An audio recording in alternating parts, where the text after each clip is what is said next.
Hey guys, Lazy here, and welcome back. And today I want to do a quick update to my Spiral Volley build, which I have almost min-maxed to at least 80-90% min-maxed. My character is level 91. As you can see, I've min-maxed my elemental resistance, capped my chaos resistance. I'm at 82% evasions and 3600 ES, very tanky characters. And I want to start with a map right here, which I prepare. It's a Mario map, and I'm going to run it on Delirious. Also with more maximum life, usual stuff. I mean, I want to showcase the mapping capability of these characters and how we map, because it's been a really fun experience playing with Spiral Volley, to be honest. I didn't expect Spiral Volley to clear this well. So this build is going to be an incredible mapper. And you can see here, we just running around hitting Spiral Volley. And Spiral Volley, basically a one-button build. And the way you kind of play this is you have to run into the middle of the pack, and then you will start using Spiral Volley. You want to use Spiral Volley to hit as many targets as possible. The first few volley is probably not doing a lot of damage, but once you start breaking enemy armor and you get a bunch of frenzy charge, it's going to snowball a lot. And it should help you clear even rare monster. But I have also added freezing salvo to the build. This way you don't have to worry about single target damage. If you're lacking a little bit of single target damage, you can use freezing salvo to finish the ray monster if it's alone, yeah.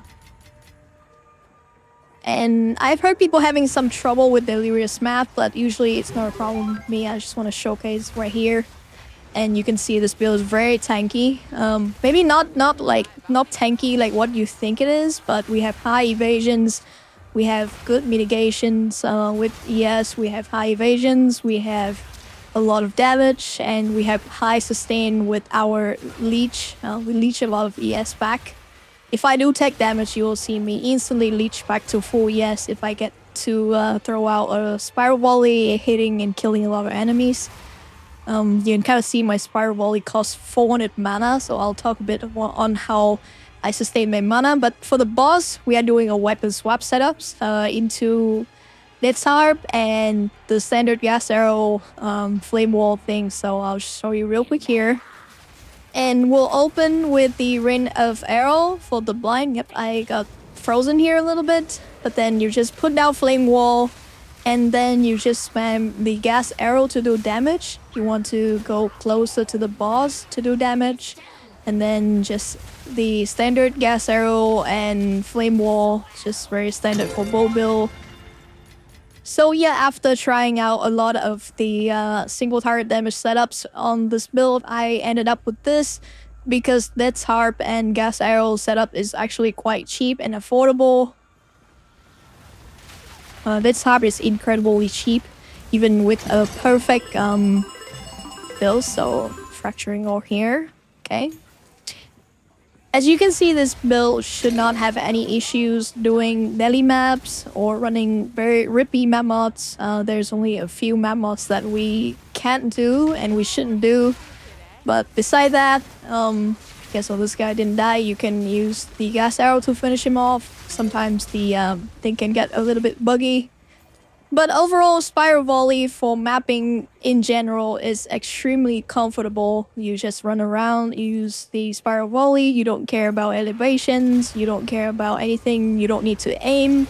And that's why it is really fun to play, because a lot of builds have problem with elevations or tight corridor map. Especially in a map like this where you have elevations and the layout is quite annoying. If you are playing build like Lightning Spear or most recent very popular Walling Slash build, there's a lot of elevation issues which you're definitely not going to run into with this build. You just run around hitting the Spiral Volley buttons and everything around you will die, which is why this build is so comfy to play. And also, I am running a special Herald of Thunder setups I actually learned from Snoobae, which I will talk about a little bit later. But Herald of Thunders is freezing the enemies, giving me both the biting of Frostbite or Ice Bite. Yeah, you can see in the top left here, I have Innervates, I have Ice Bite, and you can easily keep this up almost 100% uptime if you are running really juiced up and you are shooting a lot of monster. So yeah, the more juiced up, the higher density that your map have, this build actually shines a lot more.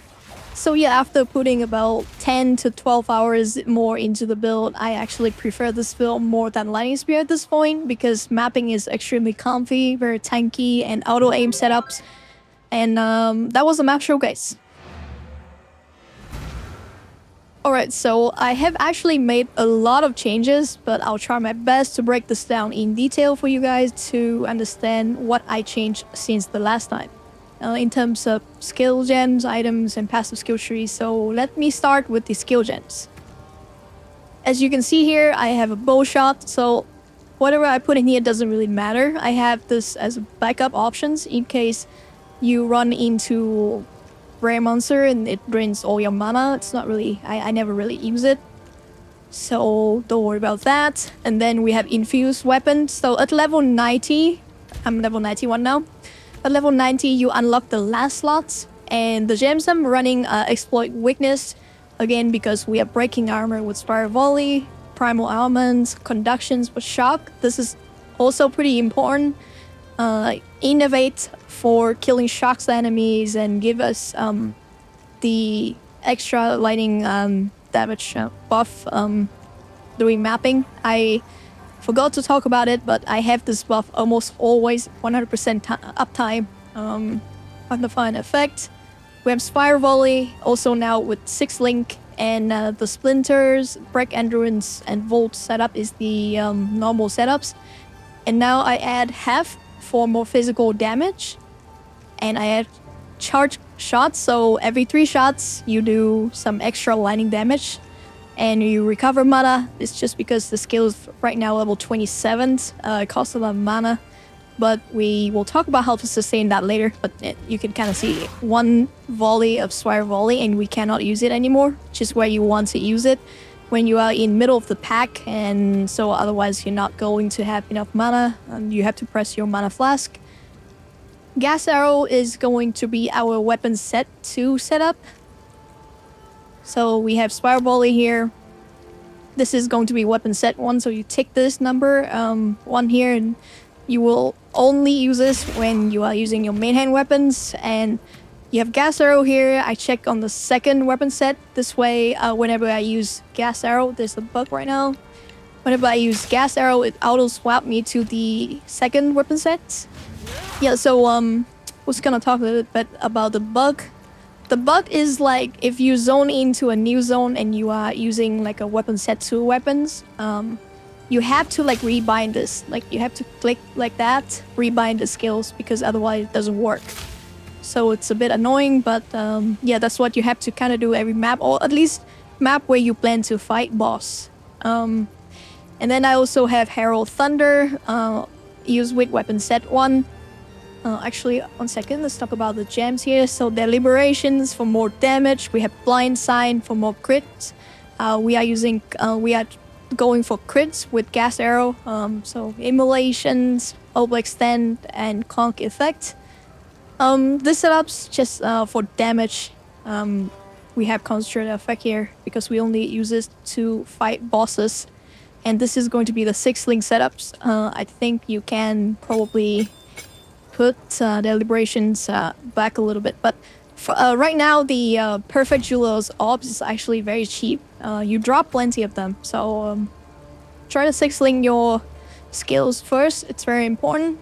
Herald of Thunder. So Herald of Thunder, I'm using it with weapon sets 1, obviously, because we don't use this on boss, and I have a separate link set up for the weapon set 2, and it's kind of comfy. But yeah, Herald of Thunders, I'm using Cold Infusions, Ice Bite, Glaciations, Cold Penetrations, and Embiter. So traditionally this is lightning skills, and this come from last seasons that you can kind of mix and match. Your Herald of Thunders can freeze, and then your Herald of Ice can shocks, and they kind of chain off each other. Actually, this tech I watched from Snoobae, I'm going to link the video where he talked about this tech in the description of this video, but he put Embitter here, which again, very strong. What we are doing here is we're trying to freeze enemies with cold infusion, so we do more cold damage. We have Ice Bite, so if you're freezing the enemy with the skills, you gain the extra damage as cold damage. And if you have the Innervate buff of Embitter is going to convert that into cold damage as well, so the extra damage get converted to cold. And then we are running cold penetration. This way we can freeze the enemies very easily with the setups, and you just need a little bit of flat cold damage on your gear. So I do have it on both of my rings, and that's it. Yeah, so you just need to do the damage as well, so otherwise these are all physical damage. Yeah, so just a little bit of cold flat damage. If you do enough damage, I don't think you even need that. But if you run this particular setups, whenever you have Innervate up and you have Ice Bite, you can kind of chain freeze and chain shock enemies, and you will have these buff of almost 100% of time, unless you are running into maps where monsters have more ailment threshold. So yeah, very, very cool and interesting setups, and what I learned from Snoobae video. So it will be in the descriptions. Ghost Dance, fast forward, I run precisions. Standards, wind dancers, it doesn't really matter what you put here. So wind wave to knock back enemy, or pins and maim. Freezing salvo is what I added to the build to support me with fighting rare monster. So I don't want to use snipe for rare monster. It's just annoying, and also snipe for bossings.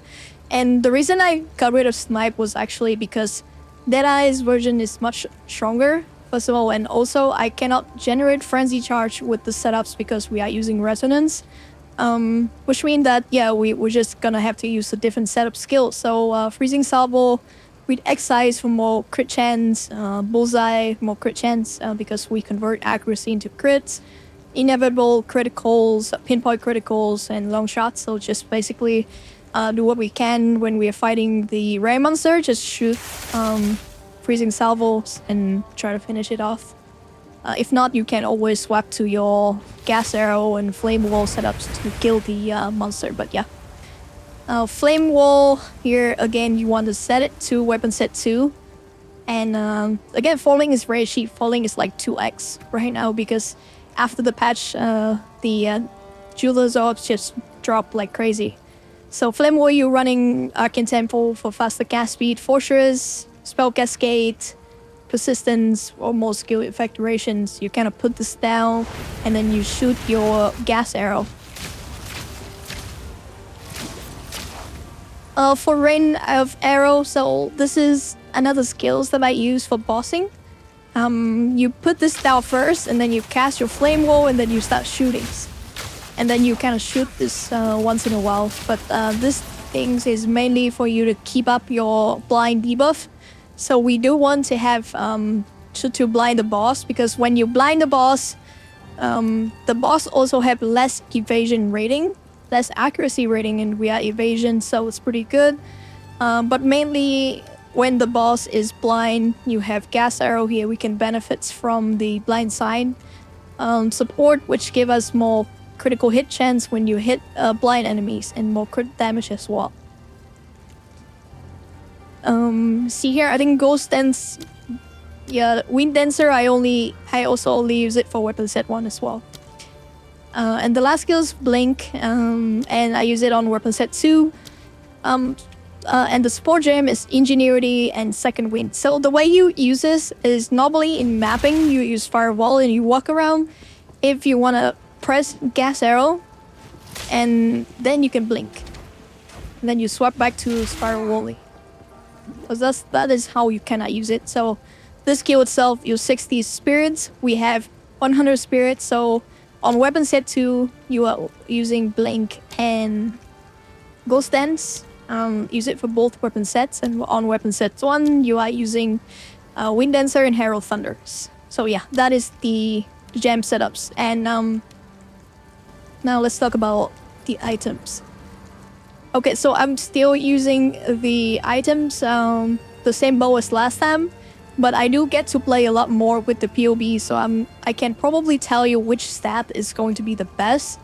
at least for the bow, what you are looking for is just high physical damage. So this bow have almost 500 physical damage, and it's extremely strong. It's not that expensive if you want to get something like this. I think it's should be less than 10 divine if you are trying to search for a good one. So the only main stats that you're looking for here, try not to go too expensive, is physical damage, accuracy ratings. Obviously the higher the better, because this one convert into physical damage because of the Amazon ascendancies.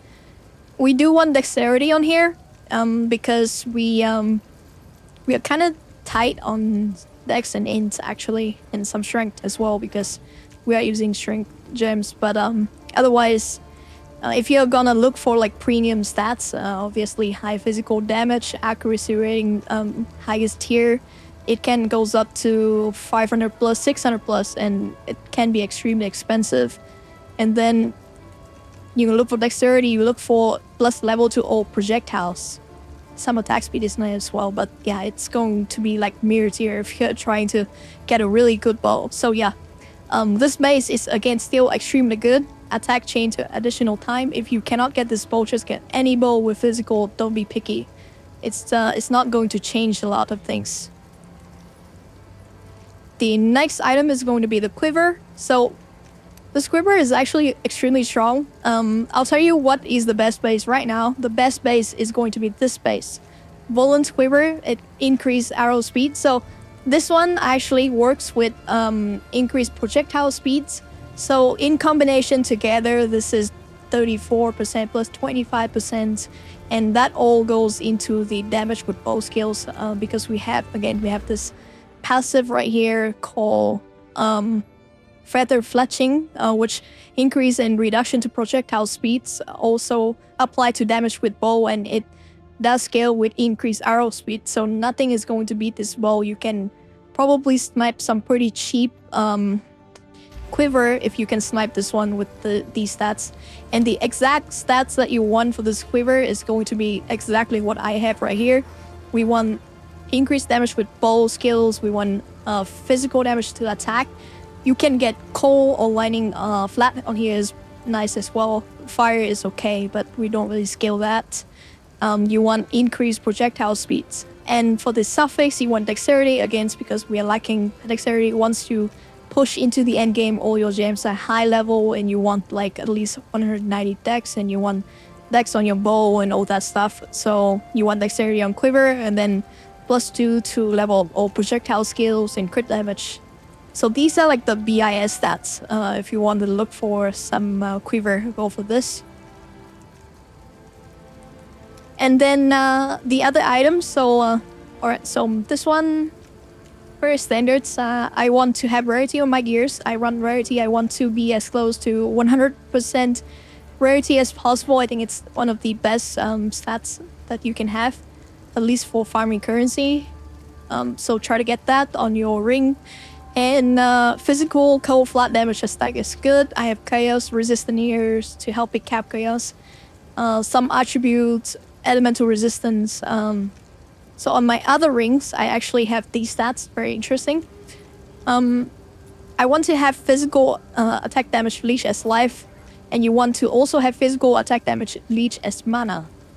So these twos are very good on this ring, because we want, again, if you see the Spiral Volley cost 400 mana, so you do 1 mana leech on your gear. It helps a lot with mapping, and it helps you cap your mana. And we do have a passive skill here. So this is weapon set 1. You can kind of see the red line represent the weapon set 1, and you see that I have mana leech and I have siphon. So I have increased the amount of mana leech, and I have recovered 2% maximum mana on kill. It's very efficient for us, and it makes mapping a lot comfier because we don't need to press mana that often. So yeah, these stats are good. And again, physical damage, some flat cold damage to help with the Herald of Thunder freezing. And then we have the helmet. So helmets, again, just one really high ES, and then rarity, chaos, resistance, very standard stuff. The higher the ES you can get on the helmet, the better it is. because of subterfuge mask, obviously. Yeah. So just by equipping this helmet, my evasion goes from 8,300 all the way to 1,300. So yeah, that's pretty good. And then same glove here. You want to have +1 to maximum frenzy charge. It helps a lot. And then you can run a really high evasions and ES base body armor because we are taking Spectral Ward. It gave us more maximum ES, and so you can kind of see how much this body armor gave me in terms of ES. Yep, pretty insane value. It gave us a lot of evasion as well and ES, and yeah. So get something like this, and on here I get some dexterity. It helps. Same thing for boots. You are looking for dexterities or intelligence, elemental resistance, movement speeds, and evasion energy shields. I do have 2 soul core here, +5 to all elemental resistance. This is because I want to have my elemental resistance to be higher than 90%. This is because when you're running elemental weakness map, you get -15 to your elemental resistance. So a really mean max character would ideally have over 90% elemental resistance. This way, when you run elemental weakness map, you are still capped on elemental resistance. Yeah, so Chaos Rest also capped. You can get Chaos Rest on your belt as well, and some maximum life. For the amulets, so try to look for something like this. Elemental resistance, you want to look for +2 level projectile skills or crit damage. But the main thing here is you get a lot of maximum energy shields from this. So this alone will also give me a lot, like almost 800. Yes, so yeah, try to get that. And if I can roll this armor to evasion, that would be great. And again, you want to allocate for Wrap Quiver to increase the bonus from your equipped quiver. Try to run a really good mana flask. That way you can sustain your mana when you're bursting down the boss. And yeah, so if you have a good mana flask, you can just easily sustain your gas arrow. Alright, I think that's about it for the items. Now we can talk about... Oh, actually, there's a second set as well. Yeah. So for the second weapon set, very simple and very cheap. That's hard. You can buy one on the market with bullfire additional arrow, or you can also buy one with 3 sockets and put more accuracy rating in here, which give you more crits. And you can try to get as high crit damage bonus as possible. Otherwise, I got this quiver for like 10x.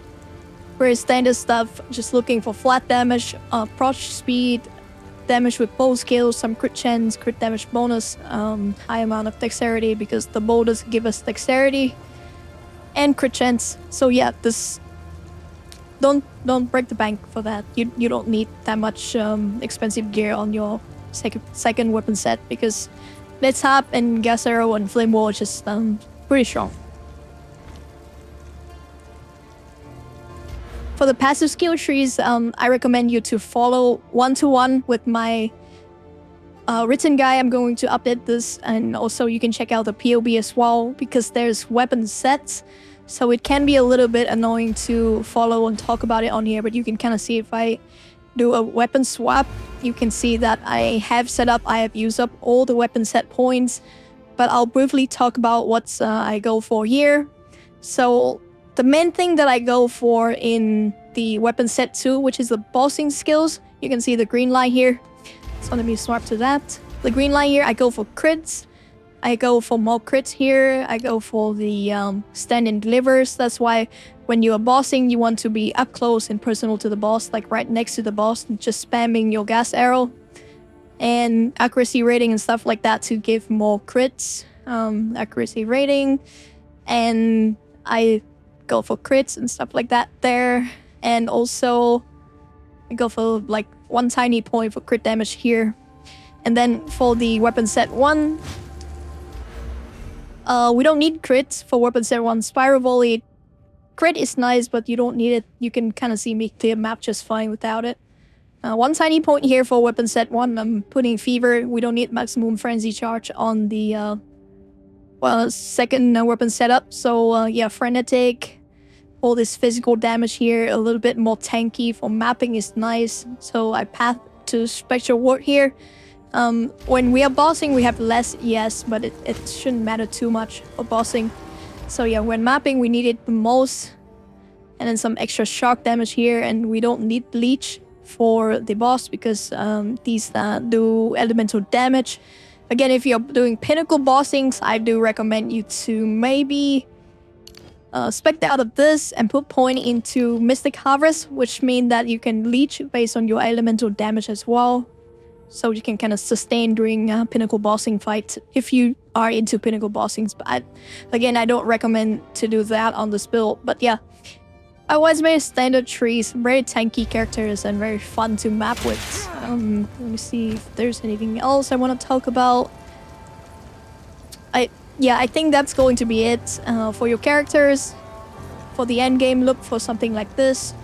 If you have more points as you get into the end game, possibly look to path here as well. Kite Runner is a really good node, give more movement speed. I try to have good amount of movement speed for mappings and reduce slow effect, all the movement speed and stuff like that. I try to have it on the build. Yeah. Last thing before we go, I want to talk about the map modifier that you want to avoid. I do have the rejects here for my maps, and I'm going to put it in the descriptions, but this is the rejects to highlight the map that you don't want to run. So you can see here the map that you don't want to run a monster armor, because Spiral Volley we use to splinter and break endurance, to break armor, and to gain endurance charge. If you are running a monster with armor, then it's going to be a lot harder to break their armors, and it's just annoying to play. So not very fun experience. So don't run these kind of maps. And there's another modifier that you don't want to run, which I think I kind of remove all the maps that have it. So I might not be able to show it here, but that mod is less life recovery. Oh yeah, so player have less recovery rate of life and ES. So you don't want to run these kind of maps. 60% is completely fine. If you want to run these maps that have 60% is fine. But because we are using... So in the Atlas skill tree, we do scales explicit modifiers, and we have chance to have more effect on the suffix modifiers, which mean that you can easily randomly run a map with 100% or more less recovery rate of life OES, which means that your leech is not going to do anything, and if you cannot leech ES, you don't really have a way to run it. I mean, you can still run it if you want to spec into Eternal Youth and use your life for ES, but I wouldn't recommend it. Just for your sanity, you can just use the rejects, highlight the map, and just sell them. But yeah, this is everything I want to share about the build updates, and you should check out the written guides. I have everything noted down in details for you guys, covering pretty much everything you need to know about this build. So yeah, I'm just gonna do this trade. And thank you so much for watching, guys. Just going to farm more currencies, put more currency into the build because I'm really enjoying this build. So I'll see you guys next time.